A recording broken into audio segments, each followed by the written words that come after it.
आज के एपिसोड में दिखाया जाता है जहां पर दीपा उन आदमियों से बचती हुई एक सड़क पर पहुंचती है और भागती हुई वहां पर ऊपर वाले के पास जाती है और वहां पर प्रेयर करने लग जाती है कि प्लीज मेरे पति को बचा लीजिए।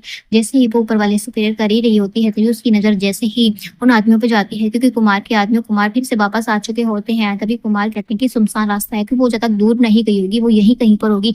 तो इधर यहाँ पर बहुत ज्यादा परेशान होती है। दीपा को समझ में नहीं आता कि वो करे तो करे क्या, तो वहाँ पर परेशान होने लग जाती है। तभी यहाँ पर कुमार के आदमी इधर जगह देखने लग जाते हैं। इधर दीपा दूसरी जगह पे छुप जाती है। उसे लगता है कि शायद जो है कुमार यहाँ से निकल गए हैं। जैसे ही वो झाँक कर देखती है, मगर कुमार जो होते हैं वो उसे पकड़ लेते और कहते हैं कि मुझे पता था कि तुम इस तरीके से है ना बचने की कोशिश करोगी। तुम्हें पता है ना कुमार का बाल कितना तेज होता है, वो किसी को नहीं छोड़ता है। तुम्हें क्या लग रहा था कि मैं तुम्हें छोड़ दूंगा तो तुम नहीं बच पाओगी, तुम और यहाँ से तुम कहीं नहीं जा पाओगी। तभी वहां पर राख लगी होती है तो वो उसकी ऊपर डालती है, जिससे कि उसकी बंदूक नीचे गिर जाती है और दीपा वहां से भागने की कोशिश करती है। तभी यहाँ पर कुमार का जो हाथ हो जाता है वो जख्मी हो जाता है और यहाँ पर ये देखकर दीपा खुश होती है, ऊपर वाले से प्रेयर करने लग जाती है। कहती है कि आपने मेरी रक्षा की, बस मेरे सूरज जी को भी बचा लेना, मुझे अपने सूरज जी को जल्दी से जल्दी पहुंचना है।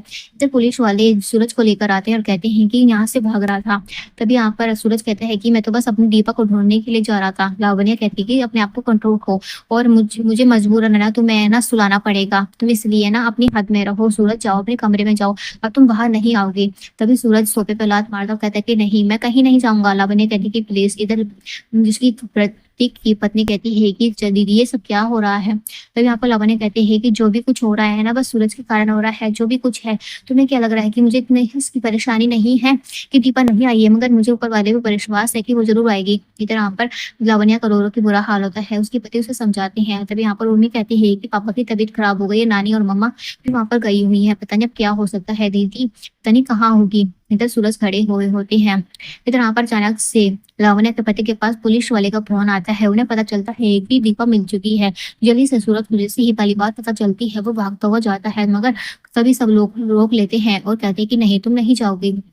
तक दीपा पुलिस वाले के पास पहुंचती है और सब कुछ बता देती है और कहती है कि मिश्का ने मेरे साथ ऐसा नहीं किया है, ना ही किसी और ने ऐसा किया है। मेरे पति बेगुनाह है, उन्होंने ऐसा कुछ भी नहीं होना, तो कुछ इस बारे में पता ही नहीं है। उस आदमी ने जो किया है ना कुमार सन बहुत ज्यादा बेकार आदमी है, वो अभी घायल है, प्लीज आप उन्हें पकड़ लीजिए। तो ये पुलिस वाले कहते हैं कि आप परेशान मत होइए, हम अपनी फोर्स को वहां पर भेजते हैं। दीपा वहीं पर बैठ जाती है। इधर दीपा जैसे ही घर जा रही होती है तो सूरज वहां पर आ जाते हैं और सीधे ही उसे अपने गले से लगा लेते हैं और कहते हैं कि दीपा तुम कहाँ चली गई, तुम्हें पता है ना तुम्हारा सूरज कितना प्यार करता है तुमसे। अचानक से उनकी आंखें खुलती है, ये खाली उनका इमेजिनेशन होता है।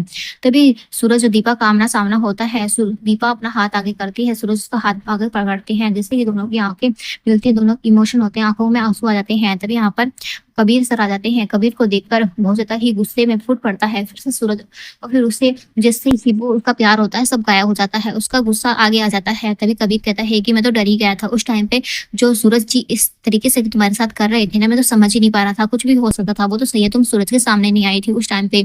तभी यहाँ पर वो बातें ऐसे ही कर रहे होते हैं। तभी यहाँ पर सूरज कहता है कि जो काम उस दिन नहीं हुआ था आज हो जाएगा। तभी दीपा कहती है कि आप मुझे यहाँ पर बचाने के लिए आए हैं या ये देखने आए कि ये आए हैं कि मुझे कुछ हो या गया या नहीं।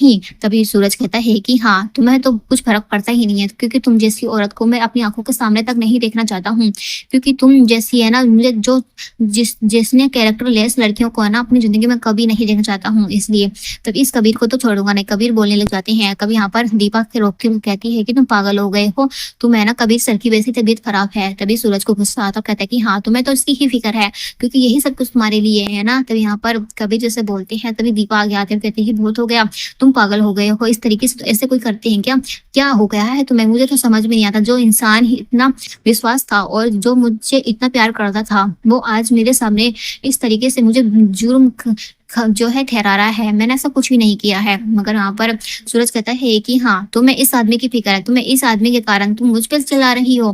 तभी दीपा कहती है कि जब आपको मेरी चिंता ही नहीं है तो आप यहाँ पर क्यों आए थे, क्या मकसद था आपका आने का।